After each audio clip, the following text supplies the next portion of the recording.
దేవుని నామానికి మహిమ కలుగును గాక. నేటి వాక్య ధ్యానం కొరకు దానియేలు గ్రంథం 2వ అధ్యాయం. దేవుడు దానియేలుని గొప్ప చేయాలని ఒక అద్భుతమైన ఉద్దేశాన్ని కలిగి ఉన్నారు. ఎవరినైనా దేవుడు గొప్ప చేయాలి అని అనుకుంటే వారి జీవితంలో కలిగే ఒక అద్భుత ప్రణాళిక ఏంటో ఈ 2వ అధ్యాయంలో మనం గమనించగలుగుతాం. రాజు అయినటువంటి నెబుకద్నెజరుకు ఒక కల వచ్చింది. ఆ కళ తనని ఎంతో కలవరపెట్టేసింది. తనకి ఆ కళ భావం ఏంటో తెలుసుకోవాలని చాలా ఆరాటం వచ్చేసింది. అయితే విచిత్రం ఏంటి అనంటే, రాజుగారికి మెలకు వచ్చిన తర్వాత ఆ కళ మర్చిపోయాడు. వెంటనే అక్కడున్నటువంటి కళలకు అర్థాలు చెప్పగలిగినటువంటి శకునగాండ్రులను, గారడి విద్య కలిగిన వారును, మాంత్రికులను, కల్దీలను పిలవమని చెప్పాడు. రాజుగారు చెప్పిన మాట ప్రకారంగా వీళ్ళందరూ కూడా సమకూర్చబడ్డారు రాజు సన్నిధిని. వాళ్ళందరితో ఇలా చెప్తున్నాడు, నాకు చాలా బాధగా ఉంది, అది విచారంగా అనిపిస్తుంది, నా పరిస్థితి ఏంటో నాకు అర్థం కాలేదు. అయితే నాకు ఒక కల వచ్చింది, నాకు ఆ కళకి భావం చెప్పండి అని వాళ్ళందరిని అడిగాడు. వాళ్ళందరూ, అయ్యా, కళ ఏంటో చెప్తే మేము అర్థం చెప్తాము అన్నారు. ఇక్కడే ఒక విచిత్రమైనటువంటి మాట రాజుగారు మాట్లాడారు. కళ వస్తే ఆ కళ మర్చిపోయాను నేను, అయితే ఆ కళ చెప్పండి, మీరు కళకి అర్థం చెప్పండి అన్నాడు. ఏ మనిషి అయినా సరే సర్వసాధారణంగా కళ చెప్తే దాని అర్థం చెప్పడానికి కొంచెం అవగాహన ఉండొచ్చు కొంతమందికి, కొంతమందికి తెలియకపోవచ్చు. ఆ రాజ్యంలో కొద్దిమంది ఉన్నారు, వాళ్ళు ప్రముఖమైన వ్యక్తులుగా ఉన్నారు. వాళ్ళు జ్యోతిష్కం చూసేవాళ్ళు గాను, మంత్ర విద్య కలిగిన వారు గాను, గారడి విద్య కలిగిన వారు గాను ఉన్నారు. ఆ దేశంలో కొద్దిపాటి విశ్వాసం వీళ్ళ మీదే ఆధారపడి నడిచింది. పరిపూర్ణంగా వాళ్ళ మీదే జనాలు ఆధారపడ్డారు. వాళ్ళ ఆలోచనలన్నీ కూడా వీళ్ళు చెప్పినట్లుగానే నడిచేలాగా వారు మొత్తానికి దేశాన్ని ఒక దినానికి మార్చేశారట. అంటే ఎవరి మీద బేస్ అయిపోయింది అని అంటే కేవలం వీళ్ళ మీదే బేస్ అయిపోయింది. ఇంట్లో కార్యం జరగాలంటే ఒకరిని అడగాలి, ఇంట్లో ఏదైనా కార్యం తలపెట్టాలన్నా ఒకరిని అడగాలి, ఇంట్లో ఏదైనా శుభమైనా ఏదైనా పని చేయాలన్నా ఏదైనా కట్టాలన్నా ఒకరిని అడగాలి. సొంత నిర్ణయాలు తీసుకునే వారుగా ప్రస్తుత ప్రజలు లేరు. ఇది మనందరికీ తెలిసిన విషయమే. ఎవరినో ఒకరిని అడగాలి. ఎవరంటే దాని గురించి పుస్తకాలు తిరగేసి అది ఇది అని చెప్పేటువంటి వాళ్ళ దగ్గరికి వెళ్ళి అడిగి తెలుసుకొని, మరి ఎప్పుడు చేయమంటారు? అర్ధరాత్రి 12 గంటలు చేయమంటే అప్పుడే చేస్తారు, లేదు ఉదయాన్నే చేయమంటే అలాగే చేస్తారు. అంటే ఒకరి మీద బేస్ అయిపోయి వీళ్ళ ఇంట్లో కార్యక్రమం వాళ్ళ దగ్గరికి వెళ్ళి అడిగి చెప్పి చేసేవాళ్ళుగా ఉన్నారు. ఈ గారడి విద్య గాని, ఈ జ్యోతిష్కం చూసేవాళ్ళు గాని ఇదే పరిస్థితిలో మొత్తం దేశాన్ని వాళ్ళు గుప్పిట్లో పెట్టుకున్నారు. ఇప్పుడు రాజుగారికి ఏమో కళ వచ్చింది, దానికి భావం చెప్పమన్నాడు, కళను మర్చిపోయాడు. 2 విషయాలు ఇక్కడ ప్రభు బయలుపరచాలనుకున్నాడు. ఒకటేంటంటే, ఈ జ్యోతిష్కం గాని గారడి వాళ్ళు గాని దొంగ నటన నటించి ప్రజలను వాళ్ళ వైపు త్రిప్పుకుంటున్నారు అనే విషయం ప్రజలకు తెలియాలి. రెండోది, నిజమైన దేవుడు ఎవరో గుర్తించక మనోనేత్రాలు మూయబడిన వారై ఉన్నారు కనుక ఆ నిజమైన దేవుని గురించి ఉనికి చాటబడాలి అనే దేవుని అద్భుతమైన ప్రణాళిక. మూడోది ఏంటి అనంటే, ఆయన నమ్మినటువంటి వారు ఎక్కడున్నా సరే ఉన్నతమైన స్థానంలో ఉండాలని దేవుని ఉద్దేశం. అది కూడా నెరవేర్చాలనుకున్నారు. అందుకే రాజుగారికి కల రావడం గాని, కల మరిచిపోవడం గాని, ఆ కళ యొక్క భావాన్ని తెలుసుకోవాలన్న ఆరాటం గాని రావడానికి గల కారణం దేవుడే. ఆయన ప్రణాళికలే అద్భుతంగా ఉంటాయి. వీళ్ళంటారయ్యా, కళ చెప్తే మేము అర్థం చెప్పగలుగుతాం గాని, మేము కళ చెప్పకుండా అర్థం ఎలా చెప్తాము అని రెండోసారి కూడా చెప్పారు. రాజుగారికి చాలా కోపం వచ్చేసి, నేను కళ చెప్తే మీరు భావం చెప్పడం ఏంటి? అలా కుదరదు. నాకు కళ కావాలా, భావం కూడా కావాలన్నాడు. వాస్తవానికి కొంచెం తిక్కలోళ్ళలాగా, బుర్ర పనిచేయలేనోళ్ళలాగా, చిన్న మెదడు సిడిగిపోయినోళ్ళలాగా మాటలున్నాయి. అంతే కదండి! ఎవరు చెప్పగలుగుతారండి? మనసులో ఉన్న మాట ఎవరు చెప్తారు? మనసులో ఉన్న మాట చెప్పండి అంటే ఎవడో చెప్పలేడు. ఇప్పుడు కళ ఏమొచ్చిందంటే ఎవరు చెప్తారు? ఎవరు చెప్పలేరు. అందుకే వాళ్ళు అంటారు, ఇది సామాన్యమైన విషయం కాదు మీరు అడుగుతుంది. దేవతలైతే తప్ప దీని అర్థం చెప్పలేరు. మరి మేము దేవతలం కాదు, సామాన్యమైన వారమే. మేము ఉట్టి మనుషులమే అని ఒప్పుకోవడం మొదలెట్టారు. మీరు ఒప్పుకుంటే కుదరదు, చెప్పకపోతే చచ్చిపోతారన్నాడు. బైబిల్ ఏం చెప్తుందంటే యెషయా గ్రంథం 47వ అధ్యాయము 13వ వచనంలో, జ్యోతిష్కులు, నక్షత్ర సూచకులు, మాసచర్య చెప్పేవారు నీ ముందు నిలబడి నీకు జరగబోతున్న కీడును ఆపగలరా అని అడిగాడు. అంటే వాళ్ళు ఏమీ చేయలేరు, వాళ్ళు ఏమీ ఆపలేరు, వాళ్ళు ఏమీ కాదు, వాళ్ళు డమ్మి.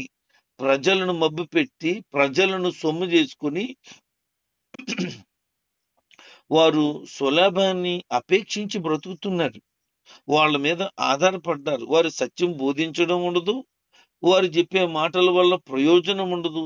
కానీ ప్రజలను వాళ్ళు గుప్పెట్లో పెట్టుకుని అలా తిప్పుతూ ఉన్నారు.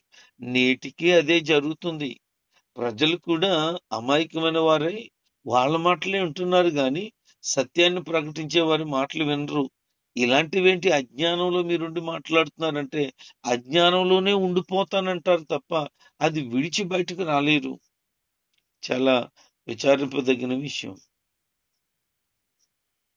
ఈ పరిస్థితిలో దానియేలు దగ్గరికి, షడ్రక్, మేషక్, అబేద్నెగోల దగ్గరికి వెళ్ళిపోయింది.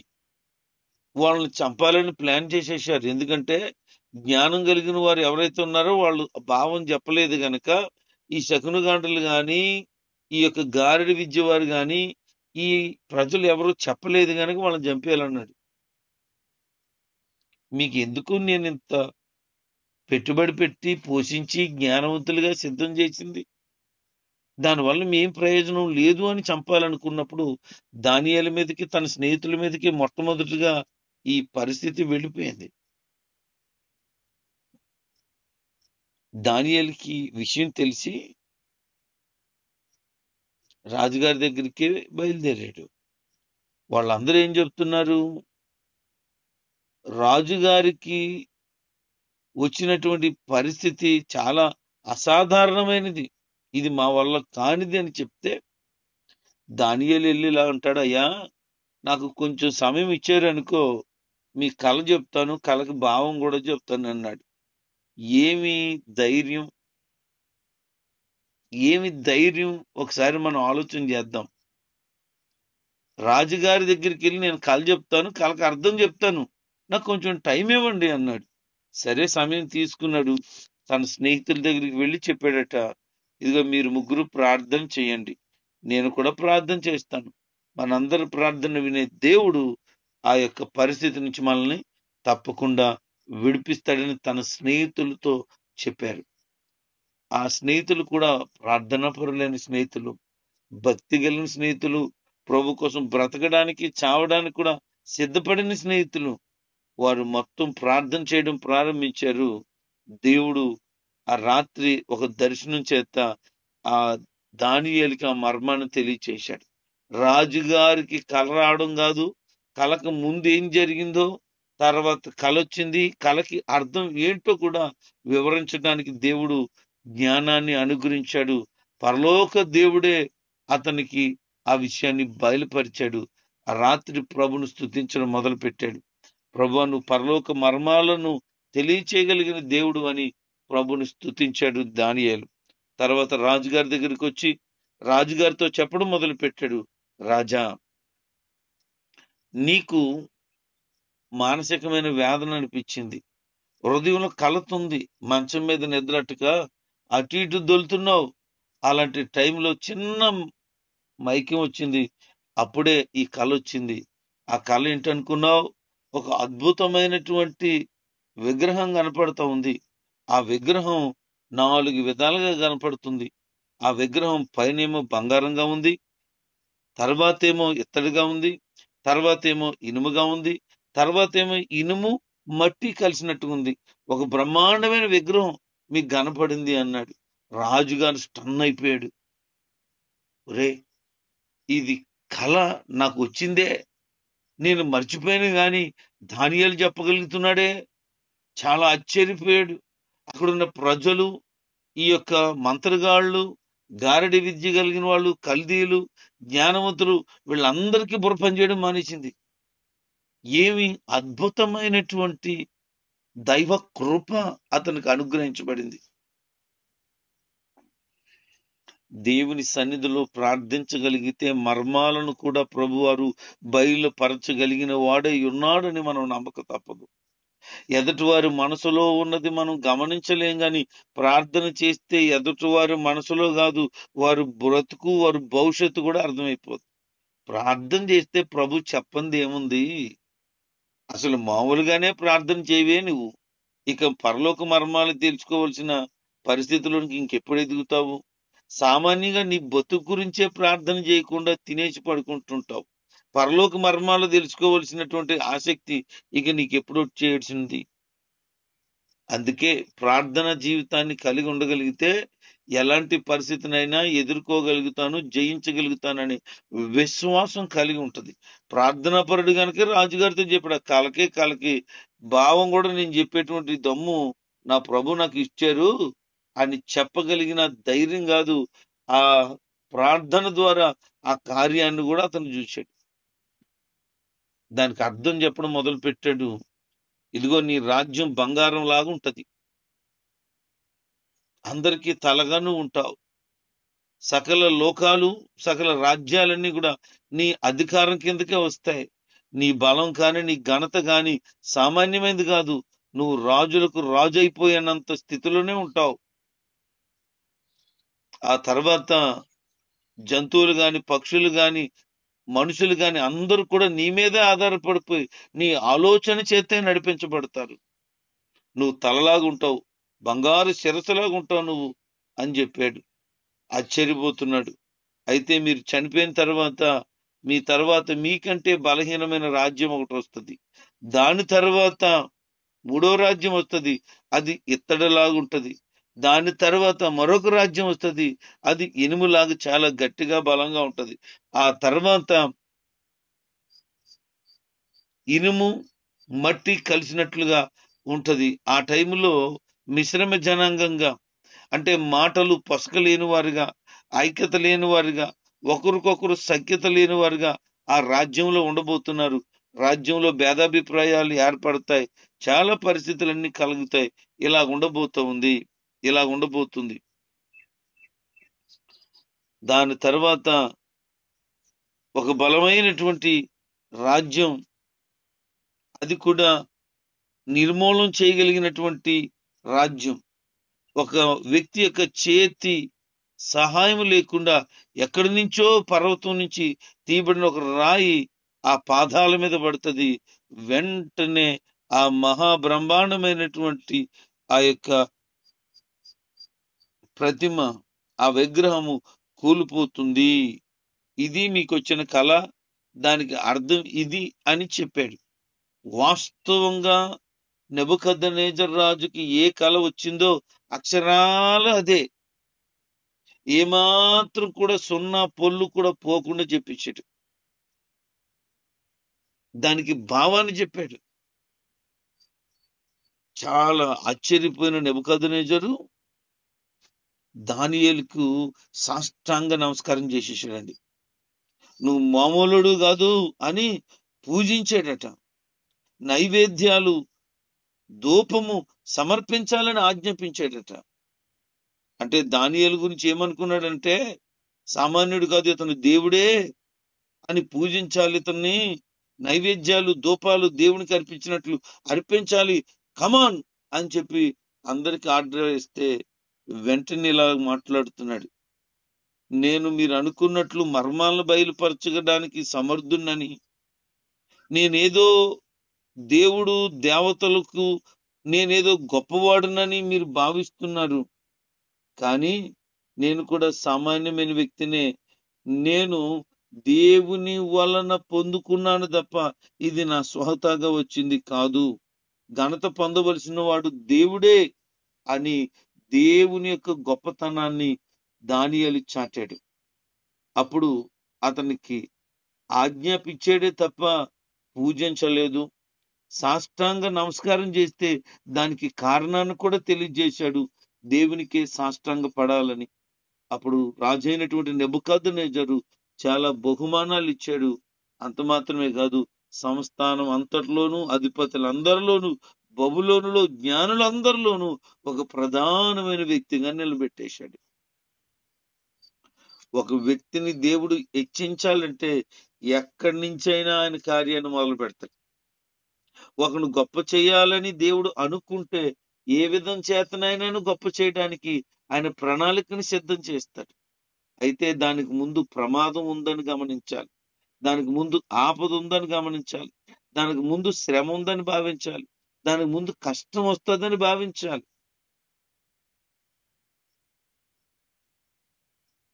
నీవు గొప్ప చేయబడాలని దేవుని ఉద్దేశం అయి ఉంటే, నువ్వు నలగొట్టబడ్డానికి ఇష్టపడగలిగితే శ్రేష్టమైన కార్యాలు తప్పకుండా చూస్తావు. అందుకే ప్రయాస, అందుకే శ్రమ అనేది పడటానికి ఇష్టపడండి. ఎప్పుడైనా నీ జీవితంలో గొప్ప చేయబడాలని ఆరాటం కలిగితే, అటువంటి ఆశ గనుక నీకు కలిగితే, దైవ చిత్తంలో నువ్వు ఉండగలిగితే తప్పకుండా నీ పట్ల బలమైన కార్యాలు దేవుడు చేస్తాడు. అయితే నువ్వేం చేయగలగాలో తెలుసా? ఆయన చిత్తానికి తలగ్గగలగాలి. దానియేలు గొప్ప చేయబడ్డానికి ముందుగా చావు మీదకు వచ్చేసింది, చనిపోవలసిన పరిస్థితి వచ్చింది. అయితే ఆ టైంలో దేవుని పక్షంగా అతను విజ్ఞాపన చేశాడు, దేవుని సన్నిధిలో మొర్రపెట్టాడు గనుకన మర్మాలు బయలుపరచగలిగిన దేవుడు అతనికి సహాయం చేశాడు. ఆ రాజ్యంలోనే ఉన్నతమైన వ్యక్తిగా ఉన్నాడు. దానియేలు చేసిన మరొక గొప్ప విషయం ఏంటంటే, తన మాత్రం గొప్ప అయిపోతే సరిపోయిందిలే అని అనుకోలేదు. తన స్నేహితులు ముగ్గురు గురించి రాజుగారితో చెప్తే, రాజుగారు వారిని కూడా నాయకులుగా, విచారణకర్తలుగా నియమించాడు. ఈ రోజున నువ్వు గొప్ప అవుతే, హెచ్చించబడితే నీ స్నేహితులను మర్చిపోవద్దు, నీతో ఉన్నవారిని మర్చిపోవద్దు, నీతో కలిసి తిన్నవారిని మర్చిపోవద్దు, నీతో కలిసి బ్రతికిన వారిని మర్చిపోవద్దు. నువ్వు గొప్ప చేయబడ్డావని, హెచ్చించబడ్డావని, నువ్వు సమృద్ధి కలిగి ఉన్నావని నీతో ఉన్నవారిని మర్చిపోతావా? నీ స్నేహితులను విడిచిపెడతావా? నీ కుటుంబ సభ్యులకు తక్కువగా చూడడం మొదలు పెడతావా?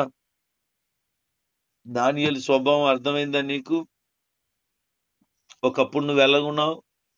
ఒకప్పుడు నీ స్థితి ఏంటి? ఈరోజు అందరినీ మర్చిపోయావు. కొంచెం కలిగిందని, కొంచెం పరిస్థితులు బాగున్నాయని వాళ్ళు మర్చిపోయి లెక్కలేనితనంగా ఉన్నావు. ఎప్పుడు అలా ఉండొద్దు. నీ వారిని ఎప్పుడు నువ్వు గుర్తుపెట్టుకోవాలి. నీ స్నేహితులతో ఎప్పుడు సహవాసాన్ని కలిగి ఉండాలి. నాతో పాటు చదువుకున్నటువంటి ఒక సహోదరుడు ఉన్నాడు. ఆ సహోదరుడు వ్యవసాయం చేసుకుంటున్నాడు, కూలి పని చేస్తాడు. నాకు ఒకసారి తారసపడ్డాడు పెట్రోల్ బంక్ దగ్గర. పెట్రోల్ కొట్టించుకోవడానికి వెళ్తే పెట్రోల్ బంక్ దగ్గర తారసపడ్డాడు. తను చూసి పలకరించాను. పలకరిస్తే పలకడానికి కొంచెం ఇబ్బంది పడుతున్నాడు. నేను పేరు పెట్టి పిలిచి దగ్గర రమ్మన్నాను. ఏం చేస్తున్నావు, ఏంటి నీ పరిస్థితులని కొంచెం వివరంగా అడిగాను. నాతో మాట్లాడడానికి చాలా ఇబ్బంది పడుతున్నాడు. అప్పుడు నేను అన్నాను, ఎందుకు నువ్వు నాతో మాట్లాడడానికి, నేను ఎవరో తెలియదు అన్నట్లు ఇబ్బంది పడుతున్నా అంటే, లేదండి మీరు గొప్పోళ్ళు కదా అన్నాడు. నేను గొప్పోడిని ఏంటి? నీ క్లాస్మేటే, నీతో సహవాసం కలిగి ఉన్నవాడినే. నేనేదో ఈరోజు ఈ పరిస్థితి కలిగి ఉన్నానని నాకు నువ్వు దూరంగా ఉండడానికి వీల్లేదు. నాతో అప్పుడు ఎలాగున్నావో అలా ఫ్రీగా మాట్లాడొచ్చని తనతో కొద్దిసేపు ప్రత్యేకించి మాట్లాడాను. అంటే కొంచెం ఈ లోకపరంగా ఒక మెట్టు ఎదిగితే కింద ఉన్నవాళ్ళు మర్చిపోయి వాళ్ళతో లెక్కలేనితనంగా ఉంటారు. అలాగే ఎప్పుడు ఉండద్దు. దానియేలు తనతో ఉన్నవారిని మర్చిపోలేదు. ఈ విషయాన్ని రోజు మీరు గుర్తుపెట్టుకోండి. నీవు పైకి హెచ్చించబడిన నీ కింద ఉన్న వారితో ఇంతకు ముందు ఎలా ఉన్నావు అటువంటి ప్రేమ, ఆప్యాయత కలిగిన వ్యక్తిగా ఉండాలి. వీలైతే నువ్వు పై స్థానంలో ఉంటే నీతో ఉన్నవారిని కొంచెం పైకి లేవనెత్తడానికి తప్పకుండా ప్రయత్నం చెయ్యి. దానియేలుకున్న ఈ గొప్ప మనసే అతన్ని హెచ్చింపజేసింది. పరలోక మర్మాలు గ్రహించగలిగినటువంటి జ్ఞానవంతుడిగా చేసింది. బబులోను రాజ్యంలోనే అధిపతులకే అధిపతిగా చేయగలిగింది. నిన్ను కూడా దేవుడు హెచ్చించాలని ప్లాన్‌లో ఉన్నాడు. అందుకే నీకు ఈ బాధ, ఈ వేదన, ఈ కష్టం, ఈ ఇబ్బంది కలుగుతుంది. నీకు అర్థం అవ్వట్లేదు. ఏటో నన్ను దేవుడు నలిపేస్తున్నాడు. దేవుడు ఇబ్బంది పెట్టేస్తున్నాడు. చాలా వేదనలో, కష్టాల్లో నన్ను వదిలేశాడు దేవుడు అనుకుంటున్నావు. వదిలేయలేదు. అక్కడి నుంచి నీ పరిస్థితిని ఆశ్చర్యకరంగా మార్చాలనుకుంటున్నాడు. ఆ ప్రాసెస్‌లో నువ్వు ఉన్నావు. ఆయనకు లోబడి బ్రతకగలిగితే ఖచ్చితంగా దానియేలుని హెచ్చించని దేవుడు నిన్ను కూడా హెచ్చిస్తాడు. అట్టి కృప సమృద్ధిగా పొందుదువుగాక. ఆమేన్.